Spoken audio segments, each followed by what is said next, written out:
O mundo está caminhando rapidamente para um momento profético que a maioria das pessoas não está preparada para enfrentar. Sistemas digitais de controle estão sendo implementados, conflitos no Oriente Médio se intensificam e a economia global está cada vez mais centralizada. Esses não são apenas eventos aleatórios da história, são sinais claros de que estamos nos aproximando do tempo que Jesus chamou de grande tribulação. Mas aqui está algo que vai chocar você. Jesus já nos deu instruções específicas sobre o que fazer nas primeiras 24 horas, quando esse período começar. E a maioria dos cristãos nunca ouviu isso do púlpito. Antes de mergulharmos nas instruções que podem salvar vidas, precisamos estabelecer algo fundamental. Quando exatamente a tribulação começa? Há muita confusão sobre esse ponto. Alguns acreditam que começa quando o anticristo assina um tratado de paz com Israel, baseando-se em Daniel 9:27, que menciona uma aliança confirmada por 7 anos. Mas aqui está o que a maioria não percebe. Assinar essa aliança não desencadeia imediatamente o caos e a perseguição global. Esse é apenas o início de um período de falsa paz, uma calmaria antes da tempestade. O verdadeiro gatilho, o momento em que tudo muda drasticamente, o instante em que o cronômetro começa a contar os últimos 1260 dias antes do retorno de Cristo, esse momento tem um nome específico nas Escrituras: a abominação da desolação. Em Mateus 24:15, Jesus está sentado no Monte das Oliveiras com seus discípulos, olhando para Jerusalém, e eles perguntam sobre os sinais do fim dos tempos. Jesus lhes dá uma linha do tempo detalhada: guerras, rumores de guerras, fomes, terremotos, falsos profetas, perseguição aos crentes, o evangelho sendo pregado a todas as nações. Mas então ele para e faz uma declaração que deveria fazer todo crente prestar atenção máxima. Jesus diz: quando, pois, virdes a abominação da desolação de que falou o profeta Daniel no lugar santo, quem lê, entenda. Note as palavras cuidadosamente escolhidas. Quando virdes, não se virdes. Isto é uma certeza absoluta, não uma possibilidade remota. Isso acontecerá. E Jesus está nos preparando para reconhecer o momento exato. Ele remete especificamente a Daniel, o profeta, o que significa que precisamos entender o que Daniel viu séculos antes. Daniel 9:27 revela o que acontece precisamente na metade do período de 7 anos. Ele fará firme aliança com muitos por uma semana, e na metade da semana fará cessar o sacrifício e a oferta de manjares. O que exatamente ele faz nesse momento crítico? O apóstolo Paulo nos dá detalhes aterradores em 2 Tessalonicenses 2:3-4. Ninguém de modo algum vos engane, porque isto não acontecerá sem que primeiro venha a apostasia e seja revelado o homem do pecado, o filho da perdição, o qual se opõe e se levanta contra tudo o que se chama Deus ou é objeto de culto, de sorte que se assentará como Deus no templo de Deus, querendo parecer Deus. Leiam isso novamente devagar. Esse homem entrará fisicamente no templo reconstruído em Jerusalém e se declarará Deus, exigindo adoração como se fosse o próprio Criador do universo. No segundo em que isso acontece, o relógio começa a contar. Até aqui, o anticristo desempenhou o papel de pacificador global, o diplomata carismático que conseguiu o impossível, fazendo Israel e seus inimigos históricos assinarem um tratado de paz. Ele é visto como o salvador da humanidade, o líder que trouxe ordem ao caos, esperança ao desespero. Mas quando ele entra naquele templo e declara ser Deus, a máscara cai completamente. O engano termina abruptamente. A verdadeira natureza satânica da besta é revelada, e a fúria de Satanás, sabendo que seu tempo é curto, é desencadeada sobre a terra com intensidade sem precedentes. Jesus descreve o que acontece imediatamente depois em Mateus 24:21. com palavras que deveriam fazer nosso sangue gelar. Porque haverá então grande tribulação, como nunca houve desde o princípio do mundo até agora, nem jamais haverá. Grande tribulação, não apenas tribulação comum, sofrimento numa escala que a humanidade jamais experimentou em toda a sua história sangrenta. E tudo começa no exato momento em que o anticristo se senta no templo. Agora vem a parte que pode salvar sua vida. O que Jesus ordenou que fizéssemos nessas primeiras horas críticas. Deixe-me ler as palavras exatas de Jesus em Mateus 24, 16, 18. Então, os que estiverem na Judéia, fujam para os montes. Quem estiver no eirado, não desça a tirar alguma coisa de sua casa. E quem estiver no campo, não volte atrás a buscar as suas vestes. Leia isso novamente bem devagar, deixando cada palavra penetrar. Então, os que estiverem na Judéia, fujam para os montes. Não considerem fugir, não pensem sobre partir, não se preparem para evacuar eventualmente. Fujam imediatamente, sem hesitação, sem demora. Quem estiver no eirado, não desça a tirar alguma coisa de sua casa. Nas casas israelenses antigas, os telhados eram planos e as pessoas subiam lá para se refrescar, descansar ou dormir. Jesus está dizendo algo chocante. Se você está no telhado, quando ouvir sobre a abominação, nem entre na casa. Não pegue sua carteira, não arrume uma mochila de emergência, não pegue o laptop, os documentos importantes, os álbuns de fotos, as lembranças de família. Apenas corra para salvar sua vida. E quem estiver no campo, não volte atrás a buscar suas vestes. Se você está trabalhando fora, não volte para pegar o casaco. Não pare para juntar suprimentos. Não atrase por motivo algum. Vá agora mesmo. A urgência nas palavras de Jesus é absoluta, porque o que vem a seguir acontece com velocidade aterradora. Marcos 13, 14 e 16 acrescenta outro detalhe crucial. Quando, pois, virdes a abominação da desolação de que falou o profeta Daniel, onde não deve estar, quem lê entenda, então os que estiverem na Judéia fujam para os montes. Onde não deve estar, a abominação não é apenas um conceito teológico abstrato. É um ato físico de uma pessoa física em um local físico, onde ela não tem absolutamente nenhum direito de estar. E no momento em que ele se posiciona ali, uma reação em cadeia devastadora é desencadeada. A verdadeira natureza do anticristo é revelada instantaneamente para aqueles com olhos espirituais para ver. Seu engano cuidadosamente construído é exposto. E aqueles que percebem o que acabou de acontecer, crentes que conhecem suas Bíblias, judeus que reconhecem a blasfêmia suprema, tornam-se alvos imediatos de perseguição.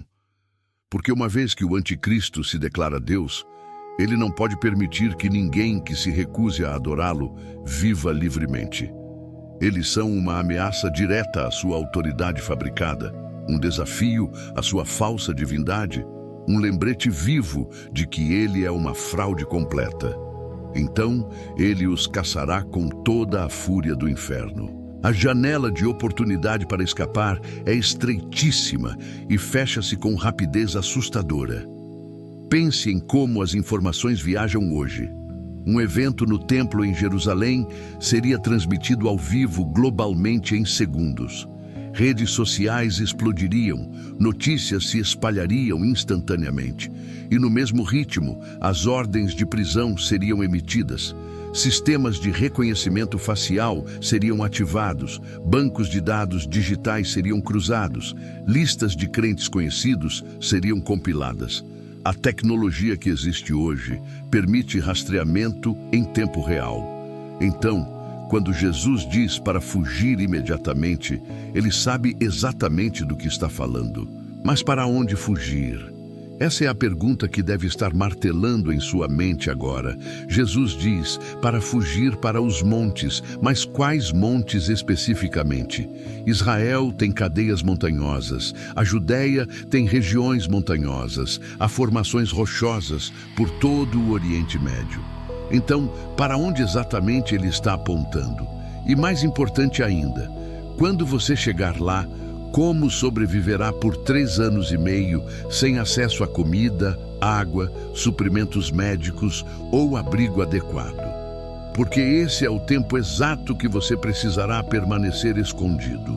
1260 dias, 42 meses, 3 anos e meio completos. Abra sua Bíblia em Apocalipse 12, um dos capítulos mais simbolicamente ricos e ainda assim profeticamente precisos de toda a Escritura. João vê uma visão extraordinária. Uma mulher vestida do sol, com a lua debaixo dos pés e uma coroa de 12 estrelas sobre a cabeça.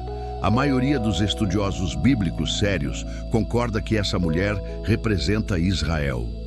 Ela dá à luz um filho varão que regerá todas as nações com vara de ferro. Esse é claramente Jesus. O dragão vermelho, identificado como Satanás, tenta devorar o filho, mas o filho é arrebatado para o trono de Deus. Isso é a ascensão de Jesus após sua ressurreição. Mas então a visão de João muda dramaticamente para um evento futuro, algo que acontecerá durante a tribulação. Apocalipse 12, 6 declara: "E a mulher fugiu para o deserto, onde já tinha lugar preparado por Deus, para que ali a sustentem durante 1260 dias. A mulher fugiu para o deserto, exatamente como Jesus ordenou. Fujam para os montes, para o deserto.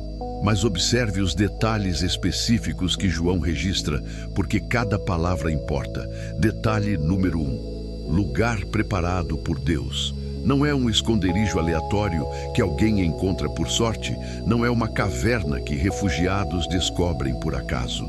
É um lugar preparado por Deus, preparado no tempo passado, já arranjado, já designado, já equipado. Antes mesmo da tribulação começar, antes do anticristo ser revelado, antes da abominação da desolação acontecer, Deus já escolheu o local exato para onde seu povo fugirá. Ele o preparou sobrenaturalmente, o separou especificamente, o deixou completamente pronto.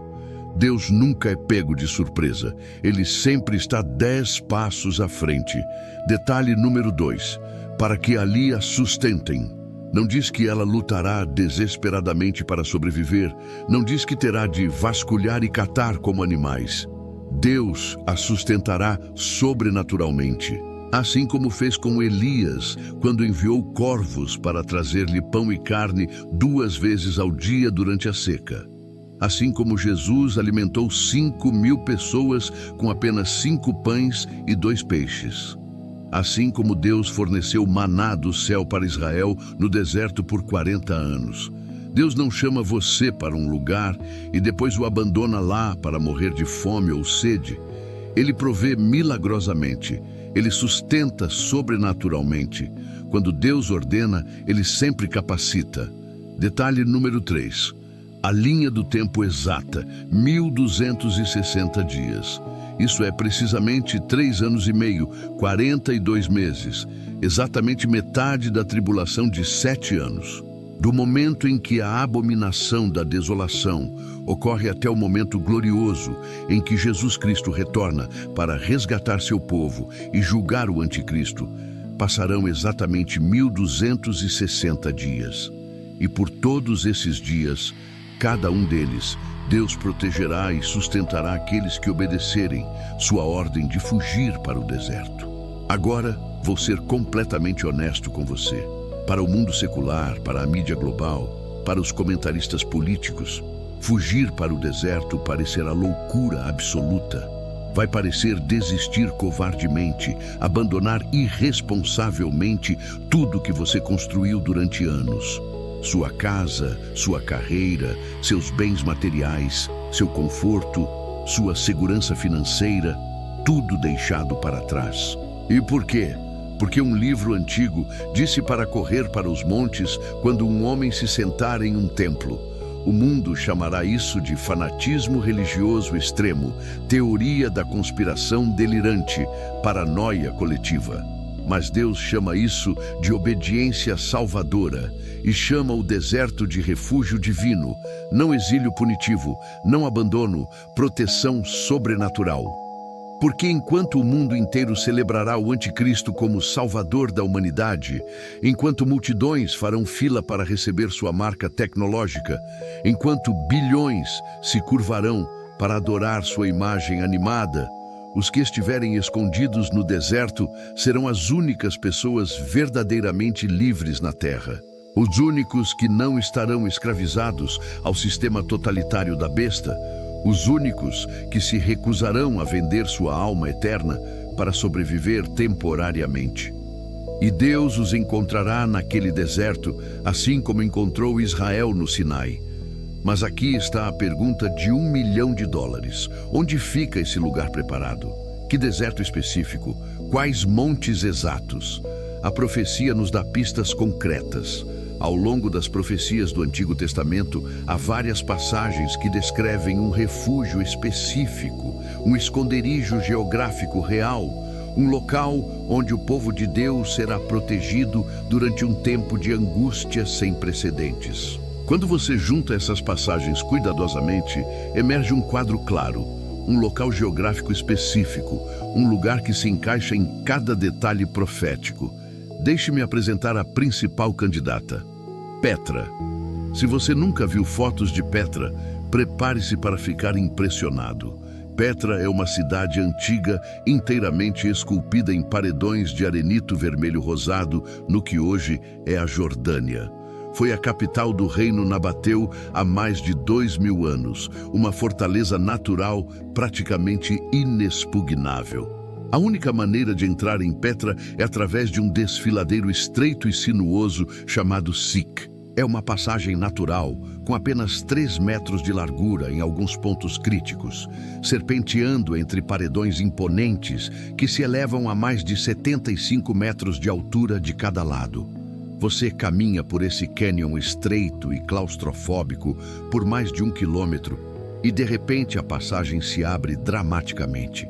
Você está diante do tesouro, uma enorme e majestosa fachada de templo esculpida diretamente na face do rochedo. Mas o tesouro é apenas a entrada impressionante. Além dele, Petra se estende por um vale imenso, completamente cercado por montanhas protetoras. Há literalmente centenas de cavernas e tumbas antigas esculpidas nos paredões rochosos, oferecendo abrigo natural. Nascentes de água fresca fluem das rochas, fornecendo água potável. A cidade inteira é uma fortaleza natural criada pela própria geografia.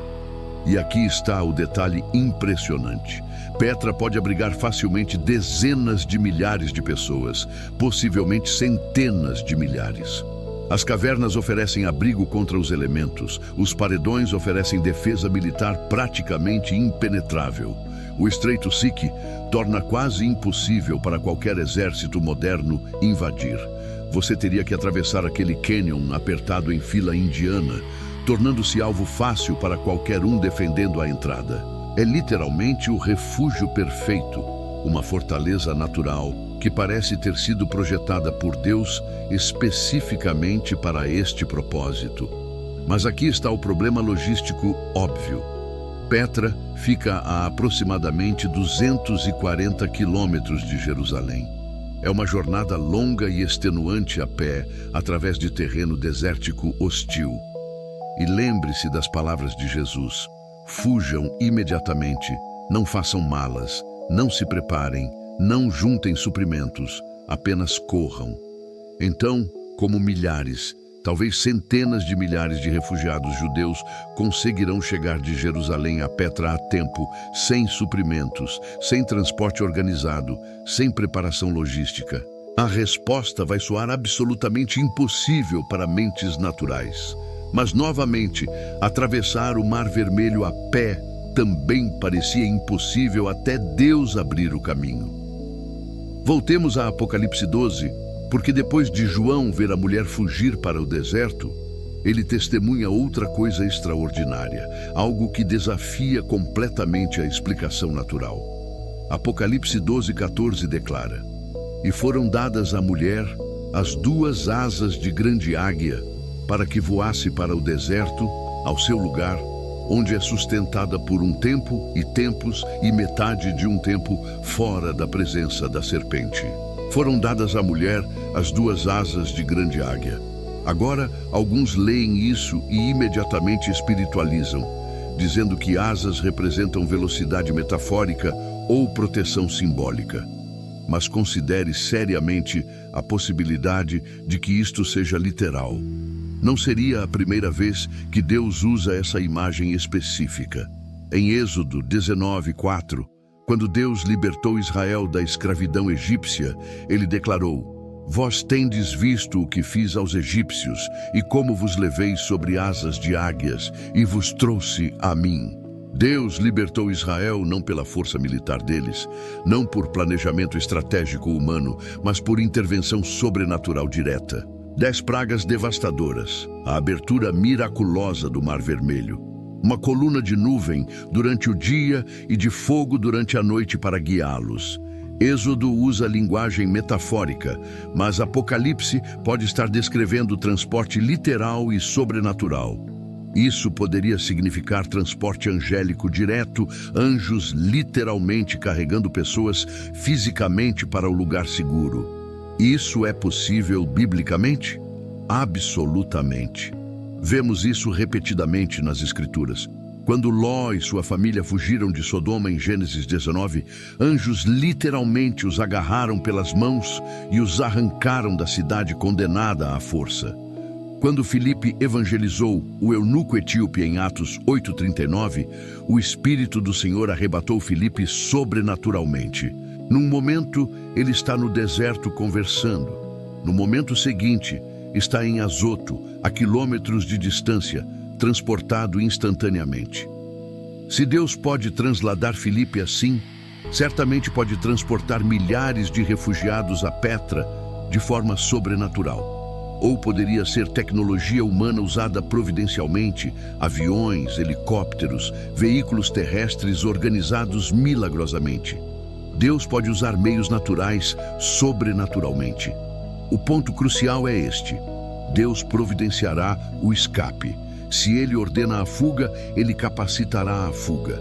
Agora vamos falar com absoluta honestidade sobre o que acontece com aqueles que não fogem, porque entender a alternativa terrível torna a urgência do mandamento de Jesus cristalina. Após a abominação da desolação, depois que o anticristo revela sua verdadeira natureza satânica, o mundo entra rapidamente numa nova fase sombria, controle totalitário absoluto. Apocalipse 13, 11 e 15 descreve isso com detalhes aterradores. "E vi subir da terra outra besta, e tinha 2 chifres semelhantes aos de um cordeiro, e falava como dragão. E exerce todo o poder da primeira besta na sua presença, e faz que a terra e os que nela habitam adorem a primeira besta, e faz grandes sinais, de maneira que até fogo faz descer do céu à terra à vista dos homens." Esta segunda besta, conhecida como o falso profeta, opera sinais e maravilhas sobrenaturais que enganarão bilhões. Ele fará fogo descer do céu, realizará milagres que parecem autenticar o anticristo como divino.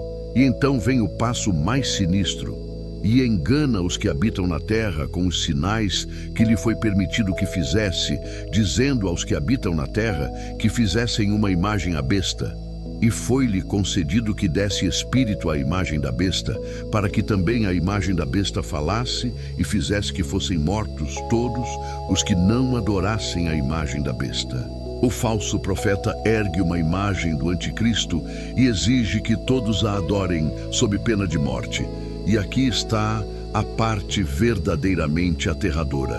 A imagem fala, ela parece viva, animada seja por poder demoníaco, seja por inteligência artificial avançadíssima, seja por uma combinação horripilante de ambos. Essa imagem não é estátua morta, ela interage, ela identifica, ela denuncia. Qualquer pessoa que se recusa a se curvar diante dela é executada publicamente. Não é prisão temporária, não é exílio, não é multa. É morte imediata e brutal, provavelmente por decapitação, conforme Apocalipse 24 sugere. Mas a tirania fica ainda pior, muito pior. Apocalipse 13, 16, 18 revela o sistema da marca e faz que a todos, pequenos e grandes, ricos e pobres, livres e servos, lhes seja posto um sinal na mão direita ou nas testas, para que ninguém possa comprar ou vender, senão aquele que tiver o sinal, ou o nome da besta, ou o número do seu nome. Todos na terra, sem exceção de classe social, status econômico ou posição política, serão obrigados a receber uma marca identificadora na mão direita ou na testa. E sem essa marca, você não pode comprar absolutamente nada. Você não pode vender nada. Você não pode acessar comida, água, remédios, combustível, eletricidade, internet, serviços bancários, transporte público. Você é cortado completamente do sistema econômico global. Agora, não sabemos exatamente que forma física essa marca tomará. Poderia ser uma tatuagem visível, um microchip implantado subcutaneamente, um implante biométrico sofisticado, alguma forma de identificação digital vinculada permanentemente à sua biologia única. O que sabemos com certeza é que a tecnologia para implementar tal sistema já existe plenamente hoje. Reconhecimento facial pode identificá-lo instantaneamente em qualquer câmera. Leitores biométricos podem verificar sua identidade através de impressões digitais, íris, padrões vasculares. Moedas digitais programáveis podem ser configuradas para funcionar apenas para usuários aprovados pelo sistema. Passaportes de vacinação digital já condicionaram as massas a aceitar rastreamento constante. A infraestrutura tecnológica para um sistema completo da marca da besta já está totalmente em vigor neste exato momento. Tudo o que falta é a crise certa. O motivo convincente para as pessoas aceitarem isso voluntariamente em troca de segurança aparente. E a abominação da desolação fornecerá exatamente essa crise global. Quando o anticristo se declarar Deus e o caos irromper mundialmente, governos implementarão medidas de emergência draconianas, sistemas obrigatórios de identificação digital, registros biométricos universais, juramentos públicos de lealdade ao novo líder mundial. E as massas obedecerão cegamente porque estarão apavoradas, porque desesperadamente querem segurança, porque precisam de acesso à comida e suprimentos básicos.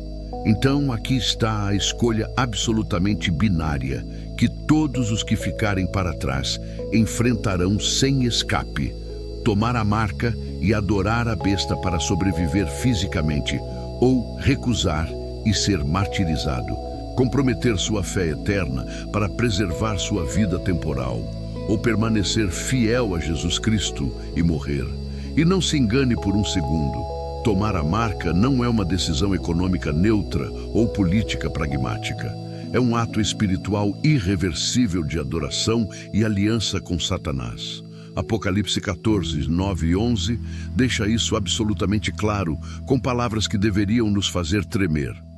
Se alguém adorar a besta e a sua imagem e receber o sinal na testa ou na mão, também este beberá do vinho da ira de Deus, que se deitou não misturado no cálice da sua ira. Quem tomar a marca beberá da ira de Deus não diluída, não misturada com misericórdia, e será atormentado com fogo e enxofre diante dos santos anjos e diante do Cordeiro. E a fumaça do seu tormento sobe para todo o sempre, e não tem repouso, nem de dia nem de noite, os que adoram a besta e a sua imagem, e aquele que receber o sinal do seu nome. Não há arrependimento possível após tomar a marca, não há volta, não há segunda chance. É uma decisão eterna e irrevogável. Por isso, Jesus ordenou: fujam imediatamente, porque a alternativa é morte física ou morte espiritual eterna. Agora sei que alguns estão pensando, mas e o arrebatamento? A igreja não será tirada antes da tribulação começar? Essa é uma questão legítima e importante. A doutrina do arrebatamento pré-tribulacional é amplamente ensinada e acredita que a igreja será arrebatada antes do início da tribulação de 7 anos. 1 Tessalonicenses 4, 16, 17 descreve: porque o mesmo Senhor descerá do céu com alarido, e com voz de arcanjo, e com a trombeta de Deus, e os que morreram em Cristo ressuscitarão primeiro. Depois nós, os que ficarmos vivos, seremos arrebatados juntamente com eles nas nuvens, a encontrar o Senhor nos ares. Muitos crentes sinceros acreditam firmemente que isso acontecerá antes da tribulação, e oro para que estejam corretos. Mas aqui está minha responsabilidade como alguém que ensina a palavra. E se não for assim? E se o arrebatamento for mid-tribulacional ou pós-tribulacional? E se Deus permitir que a igreja passe por parte ou toda a tribulação para refinamento e purificação? Apocalipse 13, 7 diz claramente: e foi-lhe permitido fazer guerra aos santos e vencê-los. Santos estarão presentes durante pelo menos parte da tribulação. Apocalipse 7 descreve uma grande multidão que ninguém pode contar, de todas as nações, que vieram da grande tribulação. Meu ponto não é debater timings teológicos do arrebatamento, pois irmãos sinceros discordam sobre isso. Meu ponto é este: independente de quando o arrebatamento ocorrer, você precisa estar espiritualmente preparado para qualquer cenário.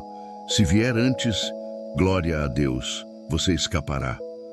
Mas se não vier quando espera, você precisa saber o que fazer.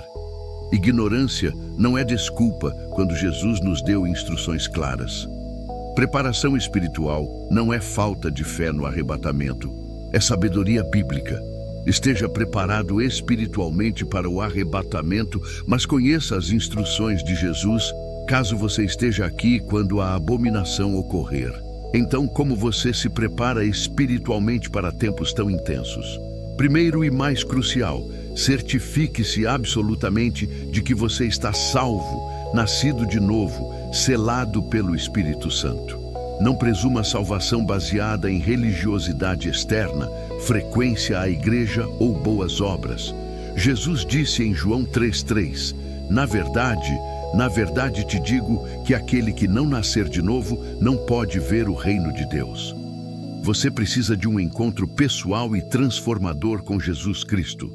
Romanos 10:9 deixa claro: se com a tua boca confessares ao Senhor Jesus e em teu coração creres que Deus o ressuscitou dos mortos, serás salvo. Você confia em Jesus Cristo como seu único Salvador e Senhor?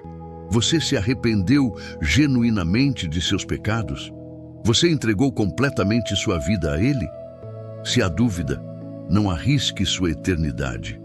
Ore agora mesmo, de todo o coração: Senhor Jesus Cristo, reconheço que sou pecador e preciso desesperadamente de um Salvador. Creio que Tu és o Filho de Deus, que morreste na cruz pelos meus pecados e ressuscitaste ao terceiro dia. Perdoa todos os meus pecados. Eu me arrependo e me afasto do pecado. Convido-te para ser meu Senhor e Salvador. Toma controle da minha vida. Enche-me com Teu Espírito Santo. Salva-me agora. Em nome de Jesus, amém. Se você fez essa oração sinceramente, você acaba de passar da morte para a vida eterna. Você é salvo, perdoado, justificado, filho de Deus. Segundo, fortaleça sua fé através da palavra de Deus diariamente. A Bíblia não é opcional para cristãos sérios, é essencial para a sobrevivência espiritual. Jesus disse, em Mateus 4:4, nem só de pão viverá o homem, mas de toda a palavra que sai da boca de Deus. Você precisa se alimentar espiritualmente todos os dias. Leia a Bíblia sistematicamente, estude-a profundamente, memorize versículos-chave. Quando a tribulação vier, Você pode não ter acesso a Bíblias físicas ou digitais. A palavra escondida em seu coração será sua única arma espiritual. Salmo 119:11 declara: Escondi a tua palavra no meu coração para não pecar contra ti.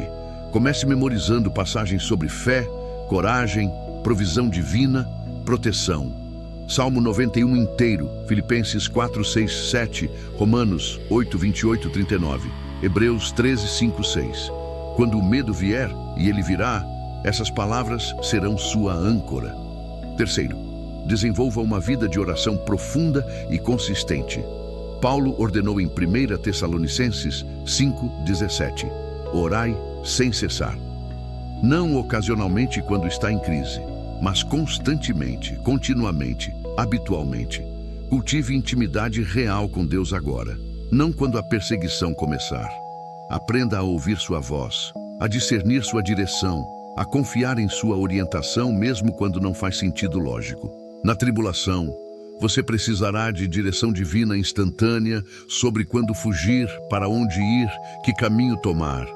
Isso requer sensibilidade ao Espírito Santo, desenvolvida através de anos de comunhão, não dias. Jesus passou noites inteiras em oração antes de decisões importantes. Se ele, sendo Deus em carne, precisava disso, quanto mais nós. Estabeleça agora mesmo uma vida de oração disciplinada. Levante cedo, reserve tempo, desligue distrações, entre no lugar secreto com Deus. Daniel orava 3 vezes ao dia, mesmo quando isso era ilegal sob pena de morte. Sua disciplina de oração salvou sua vida na cova dos leões. Quarto, estude profecia bíblica seriamente, não superficialmente. Não seja como os fariseus que conheciam as Escrituras, mas perderam completamente a primeira vinda de Cristo. Jesus os repreendeu em Mateus 16:3. Sabeis discernir a face do céu, e não conheceis os sinais dos tempos? Você conhece os sinais dos tempos que estamos vivendo? Estude Daniel capítulos 2, 7, 9, 11 e 12 cuidadosamente. Estude todo o livro de Apocalipse, não apenas trechos populares. Estude Mateus 24, Marcos 13, Lucas 21, o discurso completo do Monte das Oliveiras. Estude Zacarias 12, 14, Ezequiel 38, 39, Joel 2, 3, Isaías 24, 27. Compare Escritura com Escritura. Deixe a Bíblia interpretar a Bíblia. Não baseie sua teologia em filmes de Hollywood ou livros de ficção cristã. Baseie-a na palavra sólida de Deus. Quando a abominação da desolação acontecer, você precisará reconhecê-la imediatamente, não dias depois. Aqueles que conhecem profecia estarão alertas e preparados. Os ignorantes serão pegos completamente desprevenidos. Segundo Pedro 1,19 diz: Temos a palavra dos profetas tornada mais certa, e fazeis bem em estar atentos a ela, como a uma luz que alumia em lugar escuro, até que o dia esclareça. Quinto, fortaleça seu caráter espiritual agora, através de pequenas batalhas diárias. Se você cede facilmente à tentação agora, como resistirá à marca da besta depois? Se você compromete verdades bíblicas por aceitação social agora, como ficará firme sob tortura depois? Se você ama conforto material mais que obediência a Deus agora, como abandonará tudo para fugir depois? A tribulação revelará quem você realmente é, não quem você finge ser. Portanto, seja forjado no fogo da santificação agora. Pratique dizer não à carne, sim ao Espírito.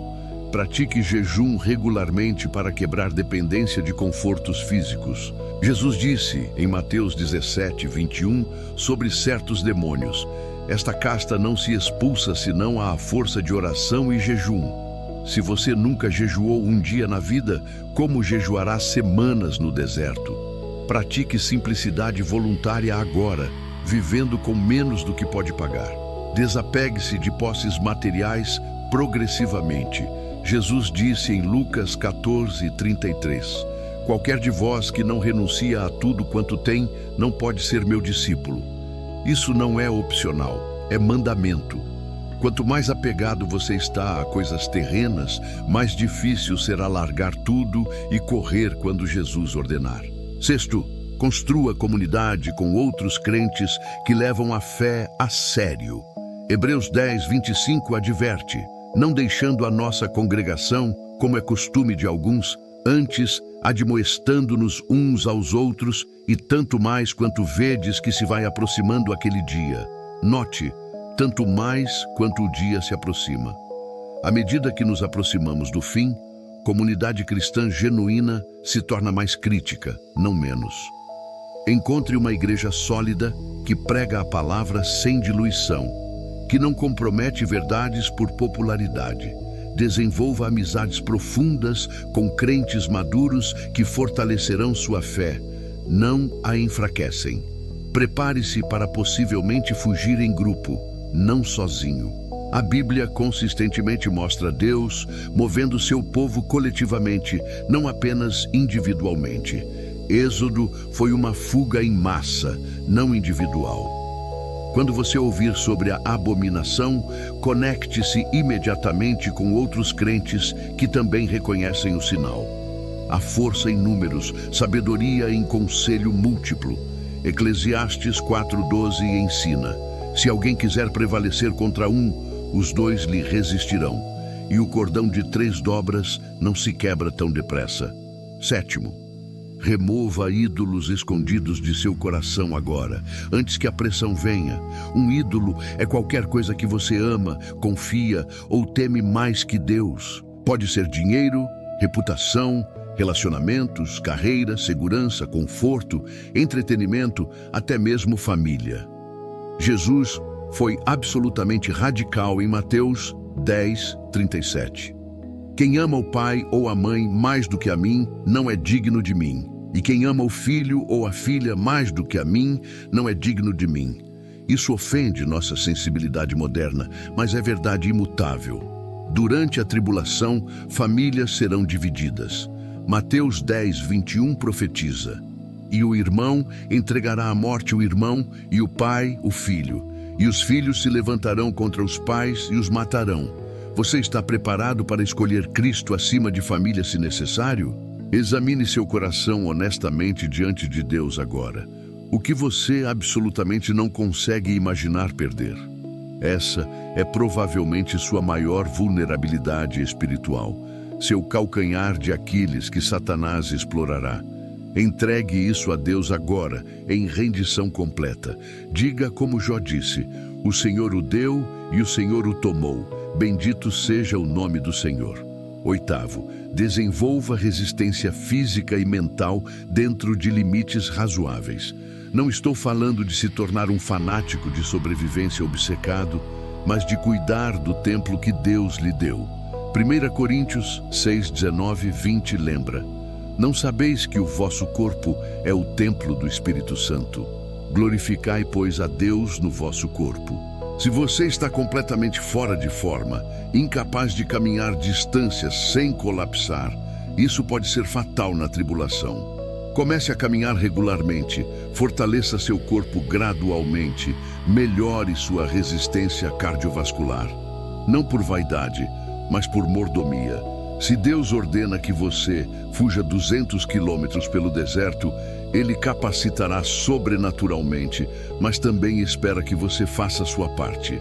Os israelitas tiveram que caminhar através do deserto por 40 anos. Deus os sustentou, mas eles ainda tinham que colocar um pé na frente do outro. Mentalmente, fortaleça sua determinação através de perseverança em dificuldades menores agora. Quando as coisas ficam difíceis, você desiste ou persevera. Quando sofre injustiça, você recua ou permanece firme. Tiago 1:2-4 instrui: meus irmãos, tende por motivo de grande gozo o passardes por várias provações, sabendo que a prova da vossa fé opera a paciência. Tenha, porém, a paciência a sua obra perfeita, para que sejais perfeitos e completos, sem faltar em coisa alguma. Deus usa dificuldades presentes para preparar você para dificuldades futuras muito maiores. Não desperdice suas provações atuais reclamando. Use-as como treinamento espiritual. Nono, mantenha-se informado sobre eventos mundiais através de lentes bíblicas, não seculares. Estamos vendo profecias se alinharem com precisão assustadora. A tecnologia, para a marca da besta, existe completamente. Moedas digitais de bancos centrais estão sendo implementadas globalmente, permitindo controle total sobre quem pode comprar ou vender. A China já opera um sistema de crédito social que recompensa conformidade e pune dissidência.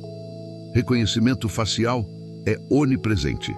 Implantes de microchip já estão sendo usados voluntariamente por milhares para conveniência. A infraestrutura está pronta, esperando apenas a crise que fará as massas aceitarem o sistema de controle total. Israel está novamente uma nação após 2000 anos de dispersão, exatamente como profetizado. Ezequiel 36:37 predisse o renascimento de Israel em 1948 com precisão sobrenatural.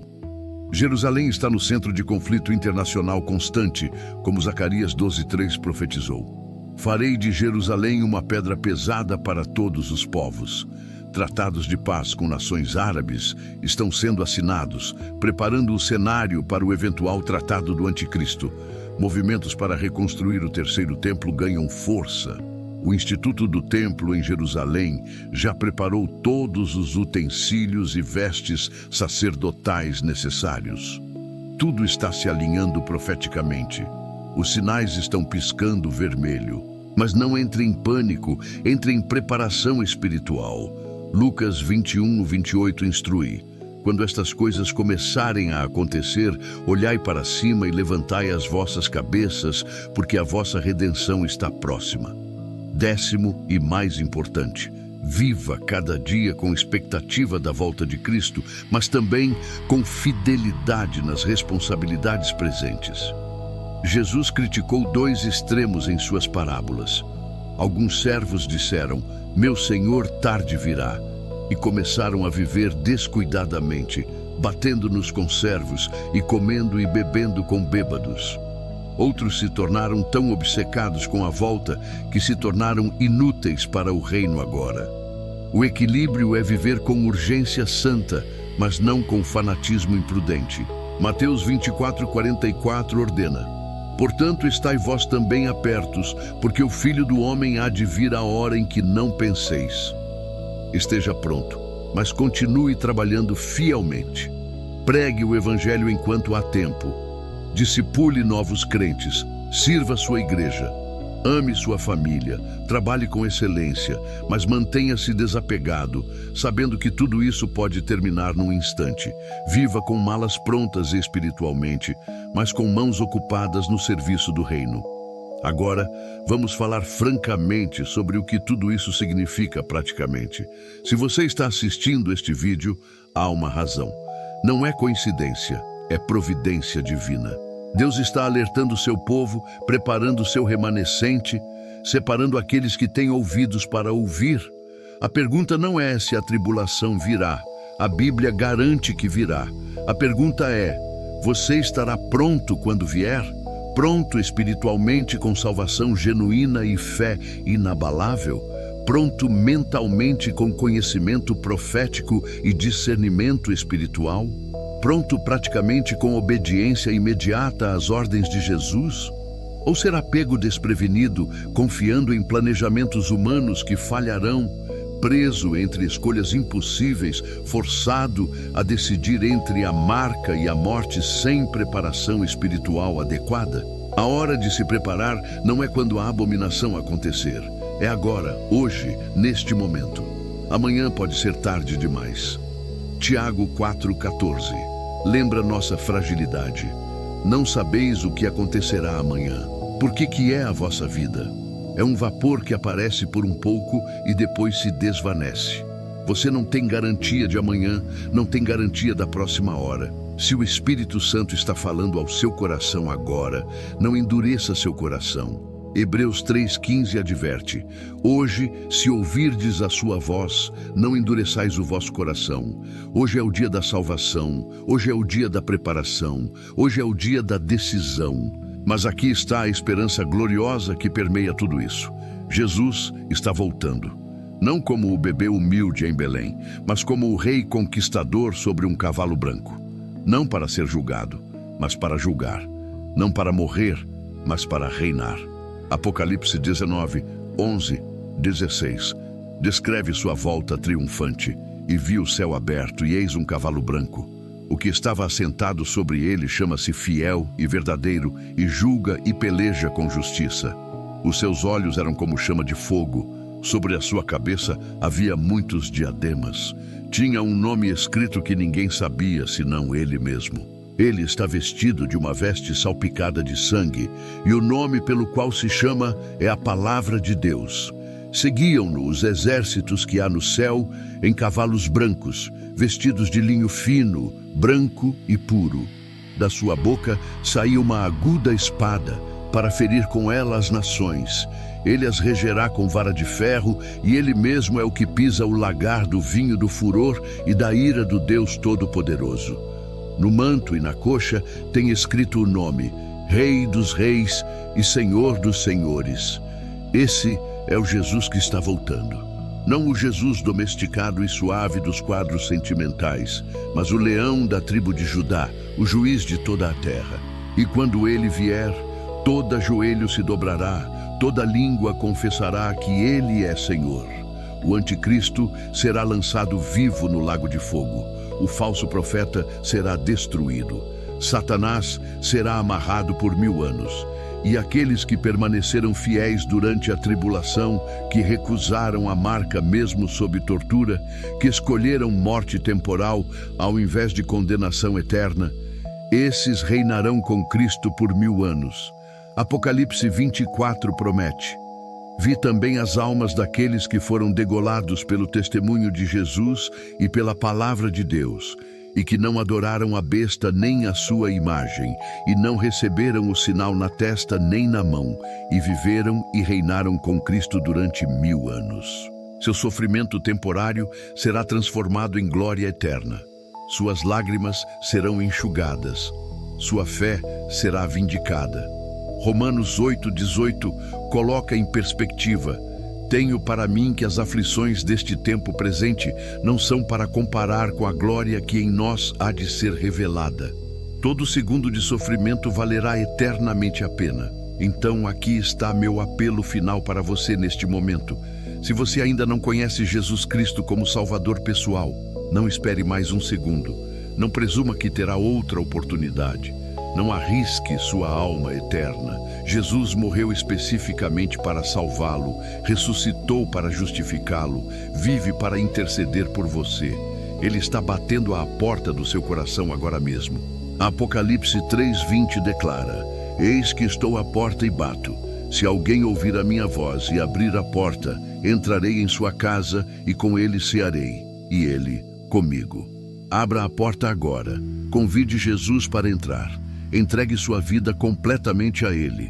Ore comigo de todo o coração. Senhor Jesus Cristo, eu venho a Ti agora como pecador perdido e condenado. Reconheço que pequei contra Ti em pensamento, palavra e ação. Creio que Tu és o Filho de Deus que morreu na cruz para pagar a penalidade pelos meus pecados. Creio que ressuscitaste corporalmente ao 3º dia, vencendo morte e inferno. Eu me arrependo dos meus pecados e me afasto deles completamente. Convido-te agora para ser meu Senhor e Salvador. Perdoa todos os meus pecados, limpa-me com teu sangue, enche-me com teu Espírito Santo, toma controle total da minha vida, faça de mim uma nova criatura, salva-me agora e para sempre. Em nome de Jesus, amém. Se você orou essa oração sinceramente, crendo de coração, você foi salvo neste exato instante. Seus pecados foram perdoados completamente. Você passou da morte para a vida. Você é filho de Deus, herdeiro do céu. Bem-vindo à família de Deus. Agora viva para Cristo, estude sua palavra, conecte-se com uma igreja bíblica sólida, seja batizado, conte aos outros sobre sua nova fé. E se você já é salvo, mas tem vivido em mornidão espiritual, em compromisso, em apatia, Deixe este ser seu momento de despertar. A noiva de Cristo precisa se preparar. As virgens prudentes precisam encher suas lâmpadas com azeite. O tempo é curto, a hora é tardia, a necessidade é urgente. Levante-se do sono espiritual. Sacuda a poeira da mediocridade. Busque a Deus com fome e sede que não serão saciadas por nada menos que sua presença plena. Romanos 13, 11, 12 urge. Isto digo, conhecendo o tempo, que é já hora de despertarmos do sono, porque a nossa salvação está agora mais perto do que quando no princípio cremos. A noite é passada e o dia é chegado. Rejeitemos, pois, as obras das trevas e vistamo-nos das armas da luz. Vista-se das armas da luz agora, hoje, sem demora. As trevas estão se aprofundando rapidamente, mas a luz de Cristo brilha mais forte na escuridão. Seja essa luz. Quando o mundo entrar em pânico durante a tribulação, você estará firme porque conhece o fim da história. Quando outros se curvarem à besta, você permanecerá ereto porque sua lealdade pertence apenas ao Rei dos Reis. Quando a marca for oferecida com promessas de segurança e suprimentos, você recusará porque sabe que sua vida verdadeira está escondida com Cristo em Deus. E quando Jesus Cristo partir os céus e voltar em glória, você o receberá não com vergonha, mas com alegria indizível e cheia de glória. Esta é a esperança que ancora sua alma. Esta é a promessa que sustenta sua fé. Esta é a verdade que nenhuma tribulação pode abalar. Jesus Cristo é Senhor, Ele está no controle, Ele voltará, e os que são dele jamais serão separados do seu amor. Romanos 8, 38, 39 garante triunfantemente, porque estou certo de que nem a morte, nem a vida, nem os anjos, nem os principados, nem as potestades, nem o presente, nem o porvir, nem a altura, nem a profundidade, nem alguma outra criatura nos poderá separar do amor de Deus, que está em Cristo Jesus, nosso Senhor. Nada pode separar você do amor de Deus em Cristo Jesus. Nem tribulação, nem anticristo, nem marca da besta, nem perseguição, nem morte. Você é eternamente seguro nele. Viva à luz dessa verdade gloriosa. E quando as primeiras 24 horas da grande tribulação chegarem, você saberá exatamente o que fazer. Porque Jesus já lhe disse: fujam para os montes, não olhem para trás, confiem em mim. Eu preparei um lugar. Eu os sustentarei, eu os protegerei. E em 1260 dias eu voltarei para vocês. Maranata. Ora vem, Senhor Jesus.